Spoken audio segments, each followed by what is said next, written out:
ভালোবাসা রইল। আমরা বাংলাদেশ সবাই বাস করি, একে অপরের প্রতি শ্রদ্ধাশীল হই, একে অপরের প্রতি আন্তরিক হই, একে অপরের প্রতি সম্মান প্রদর্শন করি। প্রত্যেকেই আমরা এক দেশের নাগরিক। তো বাংলাদেশের সংবিধানকে আমরা মেনে চলার জন্য চেষ্টা করব। আসসালামু আলাইকুম রহমতুল্লাহি ওয়া বারাকাতুহু।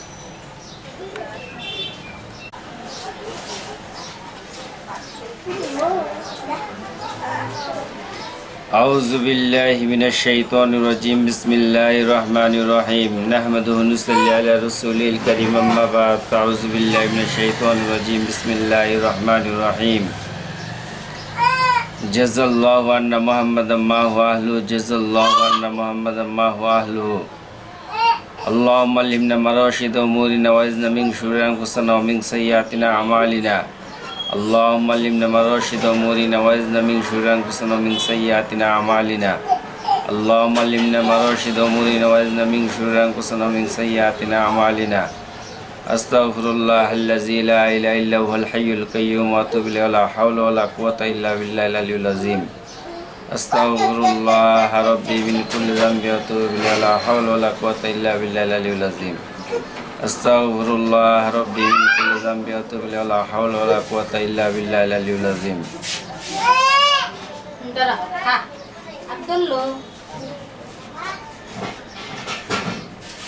আজকে 23 তারিখ মার্চ মাস 2025 সাল। আমি মোহাম্মদ রুকনুদ্দিন নন্দিনা, পুরাতন পাড়া, জামালপুরের অধিবাসী। বাংলাদেশ আমার দেশ। মহান সৃষ্টিকর্তা আল্লাহ দরবারে লক্ষ লক্ষ শুকরিয়া আদায় করি যে আল্লাহ তাআলা আমাকে সূর্যের আলো দেখার মতন তৌফিক দান করছেন এবং নিঃশ্বাস নেওয়ার মতন তৌফিক দান করছেন, কথা বলার মতন তৌফিক দান করছেন এবং চলার মতন শক্তি দান করছেন। যদিও আমার একটি বাম পা কাটা, চলতে অনেক সময় অনেক ধরনের আমাকে প্রবলেম ফেস করতে হয়, তারপরেও আমি আল্লাহ দরবারে শুকরিয়া আদায় করি যে আল্লাহ তাআলা ভালো রাখছেন, আলহামদুলিল্লাহ। আমি গতকালকে দেখলাম আমার এই বাজারের দোকানের সামনে দিয়ে আমি দেখলাম একটা ছেলে, তার বয়স সম্ভবত 10 থেকে 12 বছর হবে। ছেলেটা এক পা দিয়ে হাঁটে যাইতেছে, আরেকটা পা তার অপস। তো দেখলাম যে হাঁটতে হাঁটতে সে ক্লান্ত হয়ে গেছে। সে আমার এই বাসার বামুরা ওয়ালের সামনে সে একটু দাঁড়াইছে। দাঁড়ানোর পরে সে অনেক ক্লান্ত হয়ে আবার ওই গরুয়াটির ওই দিক গেছে। তারপরে আসার সময় আবার সে ক্লান্ত হয়ে গেছে। তো ওই মুহূর্তের ভিতরে দেখলাম যে সে একটা ভ্যান গাড়িকে হাত ইশারা করলো দাঁড়ানোর জন্য। সে আর যাইতে পারতেছে না, তাকে যাতে করে কোথাও এই বাজারে হইতো কোথাও তাকে যেন রাইখে আসে, কিন্তু ভ্যান গাড়িওয়ালা তাকে তুললো না। এটা অনেক দুঃখজনক বিষয়। আসলে শারীরিক প্রতিবন্ধী এবং বাক প্রতিবন্ধী এবং যারা অন্ধ, কানে কম শুনে, বোবা, আসলে তাদেরকে এই বিভিন্ন মানুষ বিভিন্ন রকম বাঁকা চোখে আসলে দেখে। আসলে এটা তাদের এই ছেলেটা যে দেখলাম এটা আল্লাহ তাআলা তার বলে একটা জ্বর হয়েছিল, জ্বরের মাধ্যমে ছোটোকাল থেকে এরকম অবস্থা। তাহলে যে সে একটা পা দিয়ে সারাদিন লাফায় লাফায় চলা করে, তার যে মনের যে কষ্ট, মনের যে বেদনা, এটা একমাত্র মহান সৃষ্টিকর্তাই বুঝে এবং যারা জ্ঞানী ব্যক্তি, যারা মহৎ ব্যক্তি, যারা মানুষের সাইকোলজি নিয়ে কাজ করে, তারাই বুঝতে পারে। এখন যদি কেউ বলে যে তাহলে যদি এই শারীরিক প্রতিবন্ধী, বাক প্রতিবন্ধী লোক তারা যদি কাউকে ক্ষতি করে, তাহলে কি তাদের দোষ নেই? অবশ্যই তাদের দোষ। তার যদি মস্তিষ্ক সুস্থ থাকে, সে যদি কোনো ধরনের বাংলাদেশের সংবিধানের বাইরে সে যদি কোনো ধরনের কৃতকলাপ করে, তাকে অবশ্যই আইনের আওতায় আনতে হবে। কিন্তু এমনি দেখা যায় এদেরকে মানুষ বিভিন্নভাবে কষ্ট দেয়। আসলে এরা নীরবে সয়ে যায়, নীরবে নিভৃতে একাকিত্বে তারা মহান সৃষ্টিকর্তার কাছেই তারা বিচার দেয়। কারণ তারা জানে আমাদের এই জাগতিকভাবে আমাদের আল্লাহ সুবহানাহু ওয়া তাআলা ছাড়া আমাদের আর কোনো সাহায্যকারী নাই। অনেক ক্ষেত্রে আমি দেখছি অনেক শারীরিক প্রতিবন্ধী, বাক প্রতিবন্ধী, এরকম এই আমাদের এদিকে কী করে কয়, গোবিন্দপুরের ওইদিকে একটা লোক, তার দুইটা চৌকি কানা। সে আমার সাথে একদিনকে আমার বাসায় আসছে, সে আমার বাসায় মানে অন্ধ মানুষ লাঠি দিয়ে আসছে, বসে আমি যে চেয়ারে বসছি এখানে এসে বসে সে তার কষ্টের কথাগুলো বলল যে আমি একটা প্রতিবন্ধী কার্ডের জন্য আমি এই একজন প্রতিনিধিকে মেম্বরকে টাকা দিয়েছিলাম, আজ থেকে 3-4 বছর আগের কথা, 2000 কত সাল হবে যাই সঠিক খেলাইতেছে না, বলছে সে আমার থেকে আরো 10-15 হাজার টাকা খাইছে, কিন্তু আমার কাজ তো করে দেয় নাই। তারপরে আমি নিজে একদিন জামালপুর গেছি, কিন্তু জামালপুর যাওয়ার পরে সে যখন ওই রেল লাইনের ওই পাশে ড্রেনের কাজ হইতেছে, সে তো অন্ধ মানুষ, সে ওখানে ওই ড্রেনের গর্তের ভিতরে পড়ে গেছে। পড়ে যাওয়ার পরে তার সারা বডিটাকে ছিঁড়ে গেছে গা, চামড়াগুলা ছিঁড়ে গেছে গা। তো সে ওই অবস্থার ভিতরে সে 3টা মাস সে ঘরে পড়ে থাকে। একদিকে আসলে তার অনেক জমি জমা আছে, এগুলো তার এই কী করে কয়, তার বলে সে আমার যেটা বললো, আমার আত্মীয় ওয়ারিশ আছে, তারা আমার এই জমি জমাগুলো তো দেয় না। এবং কি সে অন্ধ মানুষ, যেহেতু কর্ম করতে পারে না, ঠিক আছে, একটা মেয়ে সব কিছু দেখে তার কাছে বিয়ে বসছিল। তারপরে যখন দেখে যে তার সে অর্থনীতি অবস্থা খারাপের দিকে, তখন তার ওয়াইফটাও তার বাচ্চাটাকে নিয়ে, একটা মেয়ে বাচ্চা নিয়ে চলে গেছে।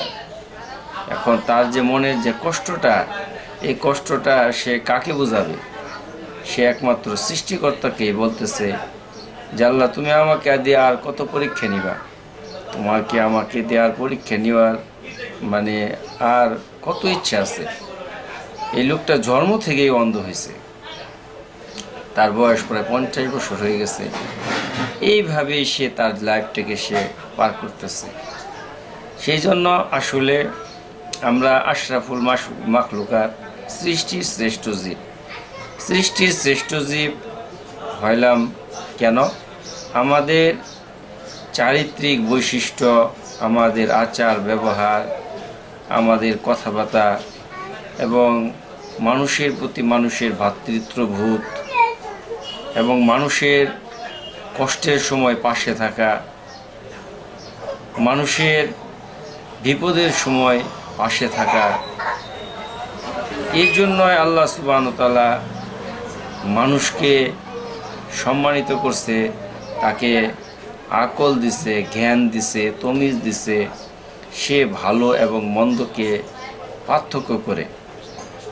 যেমন একটা ছাগল আছে, যদি ছাগলকে আপনি যতই বলেন যে দেখো তুমি পাশের বাড়ির যে ধান ক্ষেত আছে বা চারা যে রোপণ করছে, ধানের ঝালালে যে লাগাইছে, ধানের জ্বালা, এইগুলো তুমি খাইতে যাও না, সে প্রথমে মাথা দিয়ে না করবে, কিন্তু তার পরক্ষণেই সে যায় সেরে ওই সিম গাছটা খাবে, ওই ধানের চারা রোপণের যে রোয়াগুলা এগুলা খাবে। কারণ তার ভিতরে আল্লাহ তাআলা জ্ঞান এবং তমিজ, ভালো মন্দ ফারাক করার মতন ক্ষমতা আল্লাহ সুবহানাহু ওয়া তাআলা দেয় নাই, যার ফলে সে আল্লাহ তাআলা তাকে আশরাফুল মাখলুকাতের যে শ্রেষ্ঠ মাখলুক মানুষ, ওরকম জ্ঞানের একটু বিন্দু পরিমাণও জ্ঞান দেয় নাই। আল্লাহ সুবহানাহু ওয়া তাআলা মানুষকে সৃষ্টি করছে, আল্লাহ সুবহানাহু ওয়া তাআলা সমস্ত মানুষের উপরে মানুষকে রাখছে। কেন? মানুষ তার কৃতকর্মের দ্বারা মানুষের কল্যাণ করবে। কোনো মানুষ তার দ্বারা যেন কোনো মানুষ ক্ষতিগ্রস্ত না হয়, কোনো মানুষ যেন তার দ্বারা বিপদগ্রস্ত না হয়, কোনো মানুষ যেন বলে এই লোকটা আমাকে কষ্ট দিছে, আমার টাকা মেরে দিছে, আমাকে সে মারছে, এই ধরনের কোনো কাজ আমাদের দ্বারা যাতে সংগঠিত না হয়। আমরা সৃষ্টির শ্রেষ্ঠ জীব ইনসান, আর আল্লাহ তাআলা আমাদেরকে এমন সম্মানে ভূষিত করছে যে সম্মানের কারণে আমরা আশরাফুল মাখলুকাত হয়েছি, সৃষ্টির শ্রেষ্ঠ জীব হয়েছি। আর আল্লাহ তাআলা ফেরেশতাদেরকে দিয়ে আল্লাহ তাআলা আমাদেরকে আদম আলাইহিস সালামকে সিজদা করাইছে। আল্লাহ তাআলা এই বিশ্ব ব্রহ্মাণ্ডের ভিতরে আমরা একটা গ্রহের ভিতরে বাস করি, সেটা পৃথিবী, এটা একটা গ্রহ। আল্লাহ তাআলা এত বড় কুল কায়নাত বানাইছে, বিশাল কুল কায়নাত বানাইছে। সূর্যটা পৃথিবীর চেয়ে 13 লক্ষ গুণ বড়। 1 সেকেন্ডে আলোর গতি 1,86,000 মাইল। একটা নক্ষত্র সূর্যের চেয়ে কোটি কোটি গুণ বড়। আর একটা নক্ষত্রের থেকে আরেকটা নক্ষত্রের দূরত্ব 1,86,000 মাইল। একটা সেকেন্ডে আলোর গতি, 1 মিনিটে কত গতি, 1 ঘন্টায় কত গতি, 24 ঘন্টায় 1 মাসে তাহলে কতটুকু গতি হইতে পারে। তো এই জায়গাতে কম্পিউটার সে ফেল মারার কারণে তো তারা বর্তমান প্রযুক্তি, বর্তমান বিজ্ঞান, তারা আলোর বছর দিয়ে হিসেব করছে যে একটা নক্ষত্রের থেকে দূরত্ব আরেকটা নক্ষত্রের দূরত্ব কয়েক হাজার আলোর বছরের দূরত্ব। এখন লক্ষ লক্ষ কোটি কোটি নক্ষত্র মিলে গ্যালাক্সি গঠিত হয়েছে। আর এরকম হাজার হাজারো না লক্ষ লক্ষ গ্যালাক্সি সন্ধান বর্তমান বিজ্ঞান পাইছে। সেজন্য আমরা যে অবস্থানে থাকি না কেন আমরা বলি আলহামদুলিল্লাহ। একটা লোক সে ধনী হইতে হইতে হইতে হইতে হইতে হইতে অনেক ধনী হয়ে গেছে, সে টাকা কোথায় রাখবে এই জায়গা সে পাইতেছে না। এখন তার রাত্রেবেলা ঘুম আসে না, টেনশন, চিন্তা ভাবনা। আবার একইভাবে সেম একটা লোক আজকের দিনে কি খাবে এই খাবার তার নাই, এর জন্য সে হতাশ, সেই জন্য সে টেনশন। তো আসলে আমাদের এই আখেরাতের তুলনায় দুনিয়ার জীবনটা খুবই অল্প সময়। আল্লাহ তাআলা বলছেন সাআতান, কিছু সময়, আমি এখানে কিছু সময়ের জন্য আসছি। তো এই কিছু সময় আমি আল্লাহ সুবহানাহু তাআলার কে সন্তুষ্ট করে আমি এই দুনিয়া থেকে বিদায় নিব। আল্লাহ সুবহানাহু তাআলা যাতে করে আমাকে এই দুনিয়া থেকে নিয়ে যায়, সেটা হলো আল্লাহ তাআলা আমার প্রতি রাজি থাকে, খুশি থাকে। আজকে ফিলিস্তিনি গাজাবাসীর উপর যে বর্বর নির্বিচারে হত্যাযজ্ঞ চলছে, আজকে গাজার অসহায় মুসলিমদের জন্য আমাদের কোনো কিছু করার নাই। এটাই তাদের জন্য আসমানে ফয়সালা হয়তো ছিল, বা আমাদের এখন তাদের জন্য দোয়া করা। কত শিশু খাবারের যন্ত্রণায় ছটফট করতেছে, ক্ষুধার যন্ত্রণা সেই বুঝে। আমি কখনো ক্ষুধা কী জিনিস সেটা আমি বুঝি নাই। যখন আমি পঙ্গু হাসপাতালে ছিলাম তখন আমি বাইরের খাবার খাইতে পারি না, তখন আমি বুঝছি খাবারের যন্ত্রণাটা কতটুকু কঠিন। যখন আমি এই কৃত্রিম পা লাগাইতে গেলাম মোহাম্মদপুর বাবর রোডে ব্রাকে, তখনও আমি বুঝছি খাবারের যন্ত্রণা কত কঠিন। ওই বাইরের হোটেল থেকে বাইরের খাবার আমার মানে কোনো বাইরের খাবারই আমি খাইতে পারি না। তখন বুঝছি যে আসলে খাবারের কষ্টটা, ক্ষুধার যন্ত্রণাটা কতটুকু কঠিন। আমি পা কাটার পরেও মনে হয় 3 বার আমি কক্সবাজার গেছি, ওই যাতে করে একটু সমুদ্রের হাওয়া এবং ইনানি ওখানে যে মেরিন ড্রাইভ সড়কের দিক দিয়ে কিছুক্ষণ ঘোরাফেরা করলে অটোর ভিতরে বসে থেকে মনের ভিতরে একটা প্রফুল্লতা আসে, এর দ্বারা ব্রেন অনেক শান্ত হয়। তো সেখানেও আমি দেখছি ওই হোটেলে খাবার অনেক মানে অভিজাত হোটেলে আমি খাবার খাইছি, কিন্তু বাড়িতে যে বাসায় যে রান্না করে যে খাবারটা খাওয়া হয় ওরকম খাবার মানে আমার মানে হয় না। তখন আমি বেশিরভাগ দেখা গেছে যে আমি 3-4 দিন থাকছি, হয়তো সারাদিন আমি একবেলা খাইছি আর বেশিরভাগই আমি না খাইয়ে থাকছি, কারণ আমার ওই খাবারগুলা হজম হয় না। তো আল্লাহ সুবহানাহু ওয়া তাআলা আমাদেরকে এই দুনিয়াতে পাঠাইছে সামান্য অল্প কয়েকটা দিনের জন্য। সাআতান মানে কিছু সময়, 1 সেকেন্ডকে যদি আপনি কোটি কোটি ভাগ করেন তাহলে যে সময়টা ওটার নামই হইতেছে সাআতান, একটা মাইক্রো সেকেন্ড। তো আল্লাহ সুবহানাহু ওয়া তাআলার দরবারে আমরা যাতে করে এই সময়টা আল্লাহ দরবারে শুকরিয়া আদায় করে এবং কি দুঃখে সুখে আল্লাহ তাআলাকে স্মরণ করে আল্লাহ তাআলাকে মনে প্রাণে হৃদয়ে ধারণ করে আমি যাতে করে এই দুনিয়ার জীবনটাকে পাড়ি দিতে পারি, এমন কোনো কাজ করব না যার দ্বারা আল্লাহ সুবহানাহু ওয়া তাআলা আমার প্রতি নারাজ হয়, আল্লাহ তাআলা আমার প্রতি রাগান্বিত হয়। আল্লাহ তাআলা বলছে, বান্দা তুমি যে পাপ করো, আমি ইচ্ছা করলে তোমার জমিনের ভিতরে তোমার পাকে আমি কামড় দিয়ে ধরাই দিতে পারি, জমিন তোমার পাকে ছাড়বে না। যখন কারণ প্রচুর সম্পত্তির মালিক হইল, কারণের সম্পত্তির গোডাউনের চাবি 70টা উটে বহন করত। যখন মূসা আলাইহিস সালাম তাকে যাকাত দিতে বলল, আর সে বলল আমি যাকাত দিব, আমার তো এই অনেক টাকা যাকাত এসে যাবে, আমি এই স্বর্ণ মুদ্রা আমি যাকাত দিতে পারবো না। তখন তাকে জমিন তাকে পাকড়াও করলো, আর জমিনের দিকে সে যখন আস্তে আস্তে নিচের দিকে যাইতেছে, সে চিৎকার করে বলতেছে তুমি আমাকে ছেড়ে দাও, আমি যাকাত দিব। কিন্তু আল্লাহ তাআলা তাকে আর ছাড়ে নাই, অনেকবার মূসা আলাইহিস সালাম তাকে দাওয়াত দিছে।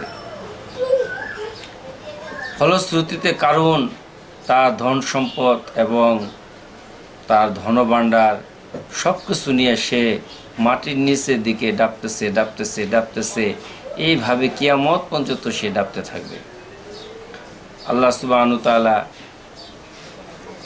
মূসা আলাইহিস সালামকে বলল, হে মূসা ইযহাব ইলা ফিরআউনা ইন্নাহু তাগা, যে তুমি ফেরাউনের নিকট যায় তুমি আল্লাহ তাআলার বড়াই এবং আল্লাহ তাআলার একত্ববাদকে এবং সে যে নিজেকে খোদা দাবি করতেছে এগুলাকে সে যেন না বলে তুমি তাকে সত্যের কথা বলো।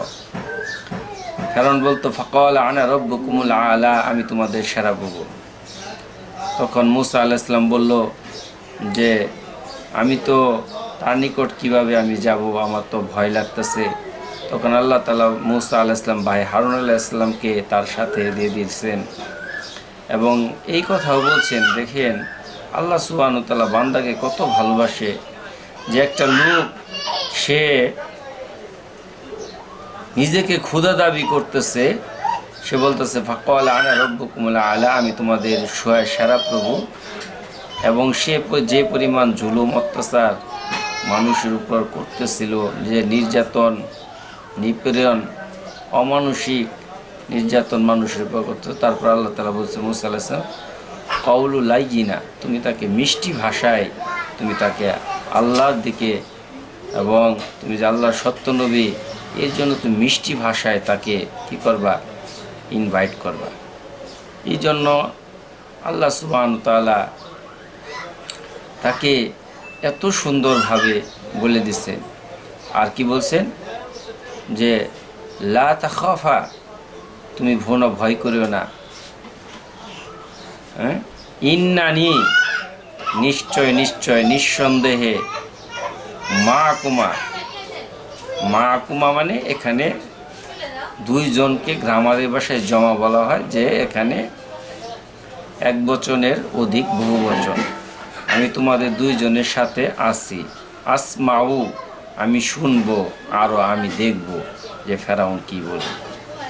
তো যাই হোক, ফেরাউন যখন 70 দিনকে সে যখন অস্বীকার করছে, যখন এক সময় নীল দরিয়া যখন মুসা আলাইহিস সালাম পার হয়ে যাইতেছে, তখন ফেরাউন আর তার দলবল লস্কর নিয়ে যখন তারাও যাইছে, তখন সমুদ্রের ভিতরে রাস্তা যখন দেখতেছে না, তখন ফেরাউন বলতেছে রব্বি মুসা ওয়া হারুন, আমি মুসা এবং হারুনের রবের প্রতি ঈমান আনতেছে। ওই টাইমে জিবরাইল আলাইহিস সালাম তার মুখের ভিতরে কাদা ছুটে দিচ্ছে, যাতে করে সে আসলে মওতের সময় মানুষের ঈমান আল্লাহ তাআলা কবুল করেন না। সেই জন্য আমরা যখন যৌবন বয়স থাকি, যৌবন বয়সে পদার্পণ হই, ওই টাইমে আমাদের আল্লাহ তাআলাকে স্মরণ করা, ওই টাইমে আল্লাহ তাআলার ইবাদত বন্দেগী করা, ওই টাইমের ইবাদত বন্দেগী আল্লাহ তাআলা বেশি কবুল করেন।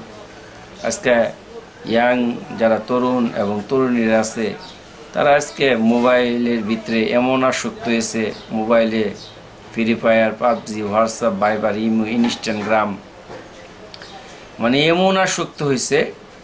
আজ থেকে 2 দিন আগের ঘটনা, আজকে হইতেছে কয় তারিখ, আজকে হইতেছে 23 তারিখ মাস 2025 সাল। 21 তারিখের ঘটনা, মানে সন্তান পাবজি খেলে, এর জন্য বাবা তার কাছ থেকে মোবাইলটা কেড়ে নিছে। কেড়ে নেওয়ার কারণে ওই সন্তানে বাপটাকে কুড়াল দিয়ে কুবাইয়া থেতলায় ফেলাইছে। আজকে যদি এই অবস্থা হয়, তাহলে আমরা কোন ফাঁদে আটকে গেছি? যে জন্মদাতা পিতা সন্তান, বাবা যত রকমেরই খারাপ আর নিকৃষ্ট হোক না কেন, যত বড় নিকৃষ্ট হোক, কিন্তু সন্তান কখনো বাপের গায়ে হাত তুলতে পারে না। তাহলে কতটুক সে মোবাইল এডিক্টেড হয়েছে, যে তার মনের ভিতরে কতটুকু ক্ষোভ এবং দাদা বাঁধছে, তার বাবাকে সে হত্যা করতে কার্পণ্য বোধ করলো না।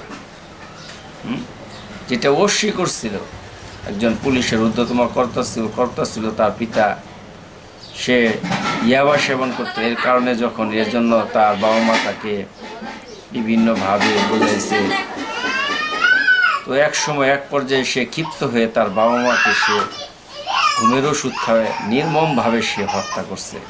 এখনও সে কারাগারে আছে।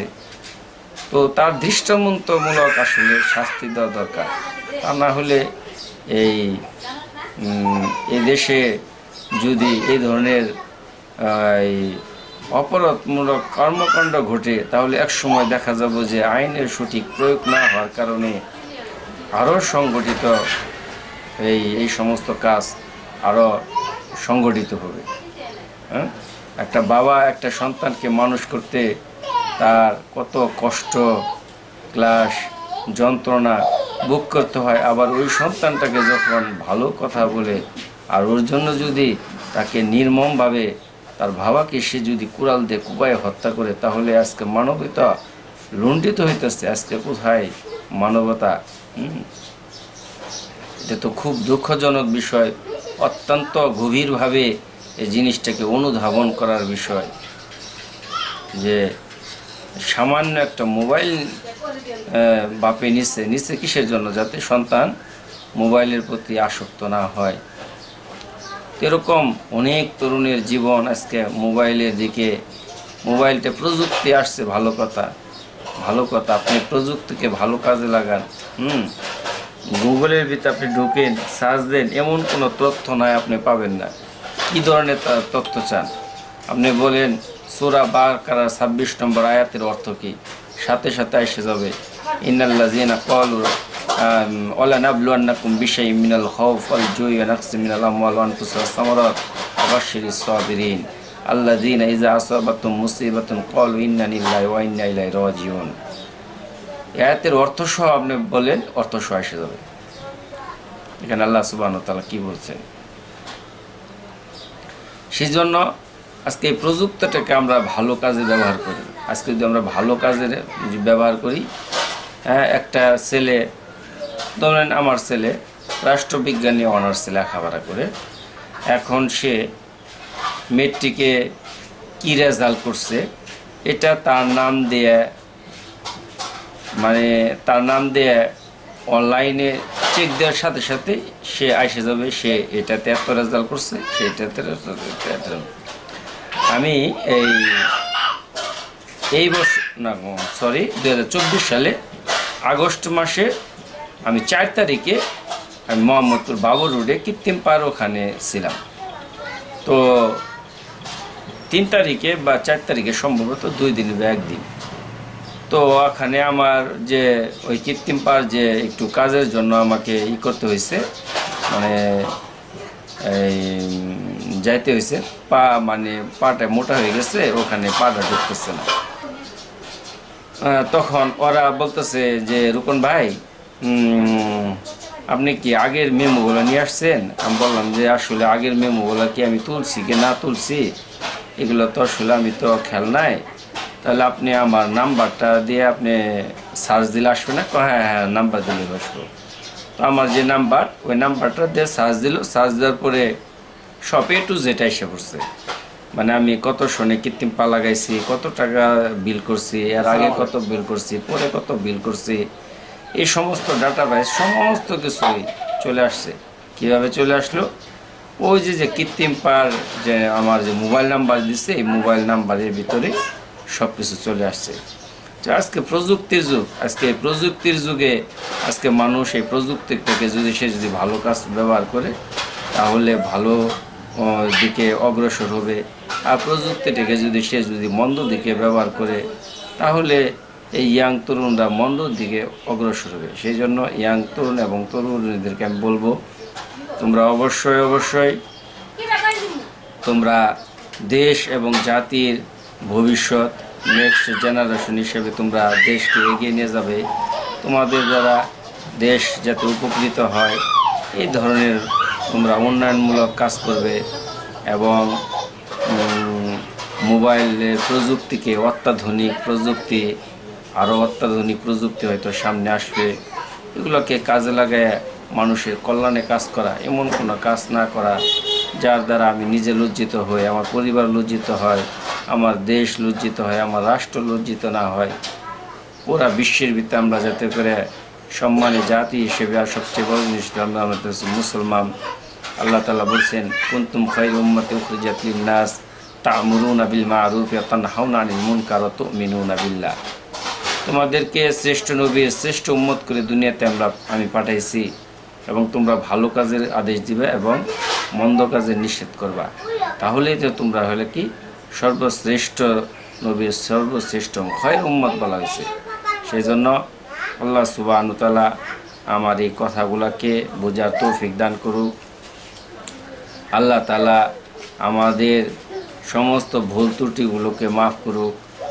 আমরা যে সমস্ত কৃতকর্ম করছি, যদি কোনো ভুল করে থাকি এর জন্য বেশি থেকে বেশি তওবাতুন নাসুহা ইস্তেগফার করি, আল্লাহর কাছে ক্ষমা চাই।